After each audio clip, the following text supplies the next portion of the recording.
শুনে নবী নাই, নবী নাই।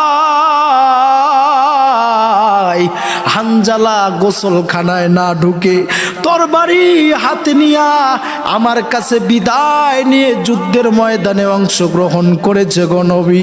ওগো পয়গম্বর,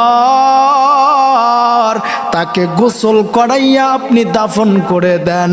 এইবার মায়ার নবী রহমাতান লিল আলামিন বলে সাহাবায়ে কেরামরা হযরত আলীকে ডেকে বললেন, ও সাহাবীরা শোনো শোনো, আমার হানজালার লাশটা কোথায় নিয়ে এসো, নিয়ে এসো, তাকে গোসল করাও।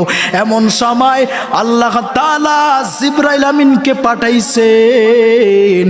জিবরাইল আমিন আসলেন নবীর কাছে, এসে বললেন, পয়গম্বরকে ডাক দিয়া বলে, পয়গম্বর,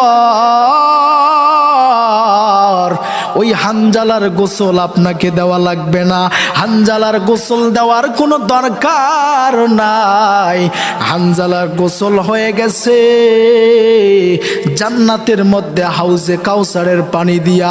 ফেরেশতারা হানজালার গোসল দিয়া জান্নাতের মেহমান বানায় দিছে। জোরে বলেন মারহাবা।